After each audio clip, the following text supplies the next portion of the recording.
Deus abençoe o seu dia. Bem-vindos a mais um devocional. Chegamos ao capítulo 22 de Êxodo. Você que está ouvindo esse áudio por alguma plataforma de podcast, seja bem-vindo a esse canal. Deixa aqui o seu comentário de como Deus falou com você nessa manhã. E você que está me vendo pelo YouTube, seja bem-vindo, se inscreva, deixe o seu comentário de onde você está ouvindo esse devocional. E não esquece de ativar o sininho para receber notificações de novos episódios. Se você gostar do episódio de hoje, compartilhe com alguém que o seu coração mandar. Vamos espalhar a palavra de Jesus por aí. Vamos à palavra de Deus que diz assim: Se alguém furtar um boi ou uma ovelha e abater ou vender o animal, por um boi pagará 5 bois e 4 ovelhas por uma ovelha. Se um ladrão for achado arrombando uma casa e sendo ferido morrer, quem o feriu não será culpado do sangue. Se, porém, já havia sol quando isso aconteceu, quem o feriu será culpado. O ladrão deverá fazer restituição total. Se não tiver com o que pagar, será vendido por seu furto. Se aquilo que roubou for achado, vive em seu poder, seja um boi, jumento ou ovelha, pagará o dobro. Se alguém fizer pastar o seu animal num campo ou numa vinha e o largar para comer em campo de outra pessoa, pagará com o melhor do seu próprio campo e o melhor da sua própria vinha. Se romper fogo e pagar nos espinheiros e destruir os feixes de cereal colhido ou que a plantação já estiver madura, ou o campo todo, aquele que acendeu o fogo pagará totalmente o queimado.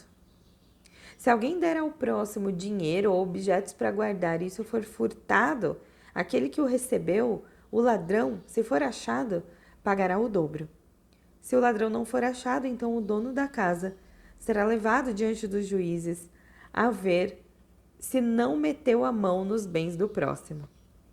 Em todo negócio fraudulento, seja a respeito de boi, jumento, ovelhas, roupas ou qualquer coisa perdida, de que uma das partes diz isto não é meu, a causa de ambas as partes será levada diante dos juízes. Aquele a quem os juízes condenarem pagará o dobro ao seu próximo. Se alguém der ao seu próximo um animal para que tome conta dele, seja jumento, boi, ovelha ou outro animal qualquer, e este morrer, ficará aleijado ou for afugentado, sem que ninguém o veja. Então haverá juramento do Senhor entre ambos, de que não meteu a mão nos bens do seu próximo. O dono aceitará o juramento, e o outro não fará restituição.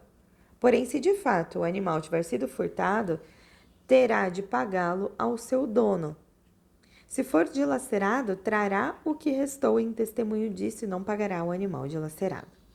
Se alguém pedir emprestado ao seu próximo um animal e este ficar aleijado ou morrer, não estando presente o dono, aquele que o pediu emprestado terá que pagar ao seu dono. Se o dono esteve presente, não o pagará. Se foi alugado, o preço do aluguel será o pagamento. Se alguém seduzir uma virgem que ainda não foi prometida em casamento e tiver relações com ela, pagará o seu dote e tomará por mulher. Se o pai dela definitivamente não quiser dar-lhe a moça em casamento, aquele que a seduziu pagará em dinheiro conforme o dote das virgens. A feiticeira você não deixará viver. Quem tiver coito com o animal será morto. Quem sacrificar os deuses, não somente ao Senhor será destruído. Não maltrate o estrangeiro nem o oprima, porque vocês foram estrangeiros na terra do Egito. Não maltratem viúvas nem órfãos. Se de algum modo os maltratarem e eles clamarem a mim, eu lhes enviarei o clamor. A minha ira se acenderá e eu matarei vocês à espada. Suas mulheres ficarão viúvas e seus filhos órfãos. Se você emprestar dinheiro a alguém do seu povo, ao pobre que está com você, não trate ele como um credor que impõe juros. Se você pegar o manto do seu próximo como penhor, devolva-o antes do pôr do sol, porque é com ele que se cobre, é a roupa do seu corpo em que ele se deitaria. Quando ele clamar a mim, eu o ouvirei, porque sou misericordioso. Não blasfeme contra Deus, nem amaldiçoe uma autoridade do seu povo. Não demore em trazer ofertas do melhor das suas colheitas das suas vinhas. Entregue-me o primogênito dos seus filhos. Faça o mesmo com suas vacas e ovelhas. Deixe que a crie fique 7 dias com a mãe, mas no 8º dia você entregará para mim. Vocês serão homens consagrados a mim.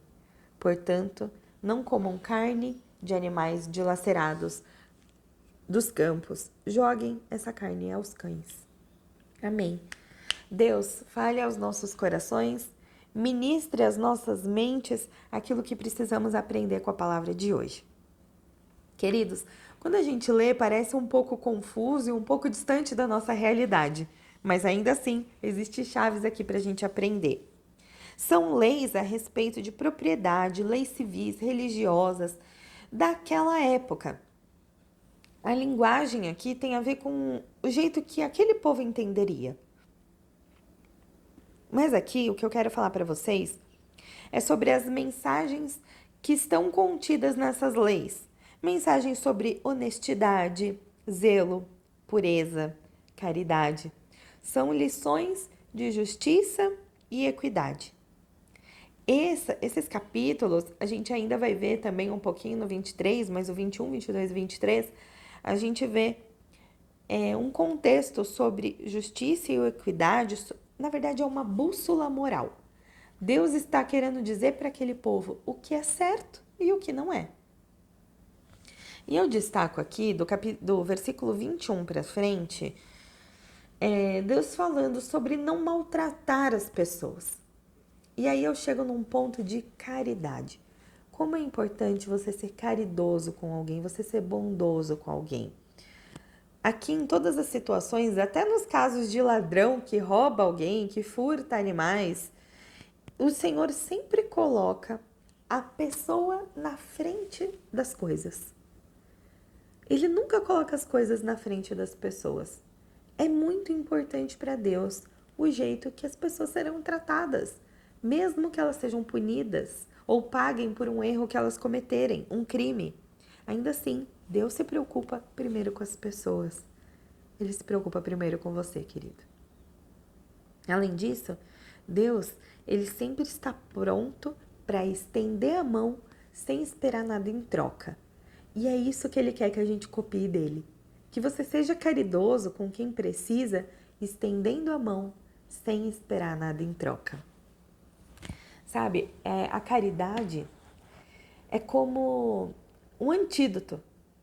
É um remédio que Deus nos deu o direcionamento contra todo o egoísmo. Quantas vezes a gente só pensa na gente? E ser caridoso com alguém é uma estratégia para que você tire de você todo o seu egoísmo. Para que você pense primeiro no outro e depois em você. E eu não estou dizendo para tudo na sua vida, é importante você amar o próximo como a ti mesmo, ou seja, você se ama primeiro. Mas é importante ter atitudes de caridade. Sabe? Quanto mais amor ofertamos, mais o amor aumenta. Essa é a única coisa que quanto mais a gente oferta, mais aumenta. O amor, ele é genuíno e ele quebra todas as leis de oferta e de procura. Porque o amor que é gerado em nós pelo Espírito Santo, ele é fruto da graça. E o verdadeiro amor é o que alimenta, veste, doa, sem nenhuma pretensão, sem esperar realmente nada em troca. O verdadeiro amor, ele não se exibe, ele é naturalmente notado. As pessoas observam quem é uma pessoa caridosa, sem ela precisar falar que é. O verdadeiro amor, ele não leva a nossa assinatura. Ele só nos dá um bom testemunho. E Deus, ele nos chama para essa missão de sermos caridosos. E no final desse capítulo, ele ainda diz assim: vocês serão homens consagrados a mim. Olha que lindo isso.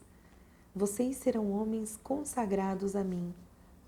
Sabe, ser um discípulo de Jesus em um mundo que é naturalmente mau, egoísta, não é fácil. Muitas vezes a gente é até julgado por falar de Jesus, mas se lembre, aprenda a viver contente em qualquer situação. E se for para ser perseguido por conta do teu amor a Deus, considere isso como uma vitória, como um presente. Eu sei que às vezes pode parecer exaustivo, impossível, mas o Senhor nunca abandona um filho que persevera. Ele nunca abandona aquele que tenta mais uma vez. E ele promete: aquele que perseverar até o fim, esse será salvo. Que a gente seja conhecido como discípulo de Cristo. Porque muito em breve a gente vai estar nas regiões celestiais, sendo chamados de filho do reino. E o seu amor por ele sempre será infinito. Que você possa ter essa palavra caridade como um toque no seu coração hoje. Que você entenda que quanto mais amor você ofertar, mais o amor vai aumentar. Que você sinta o amor de Deus por você hoje. E eu quero orar por você. Senhor, obrigada por mais um dia. Obrigada, Pai, por essa palavra. Obrigada por cada lição. Eu sei que o Senhor quis nos dar um direcionamento sobre honestidade, zelo, pureza e principalmente caridade. Nós aceitamos essa bússola moral e queremos seguir aquilo que te alegra, os caminhos que te alegram. Senhor, é lindo ver que o Senhor, desde dessas leis antigas, nunca coloca coisas na frente das pessoas. E hoje, Pai, eu quero clamar por cada um que está ouvindo esse áudio. Que essa pessoa saiba, tenha certeza que o Senhor coloca ela na frente das coisas. O Senhor a vê. O Senhor a vê como prioridade, como filha escolhida, filho escolhida. Pai, que sejamos mais parecidos com Jesus hoje. Que nós possamos ver que a caridade é um caminho do amor. Que a gente deve ser caridoso, amoroso, servir alguém sem esperar nada em troca. Que a gente entenda o teu amor em cada ação que a gente fizer, que a nossa boca seja controlada, que não haja murmuração nem reclamação saindo da nossa boca, e sim palavras de bênçãos. Senhor, eu te louvo e te agradeço e te engrandeço por mais esse dia. Nos conduza, Pai. Que a nossa vida seja consagrada ao Senhor. Faz a tua vontade em nós. Pai, alargue as nossas fronteiras, que a tua mão caia sobre nós. Nos livra do mal e nos abençoa. Amém.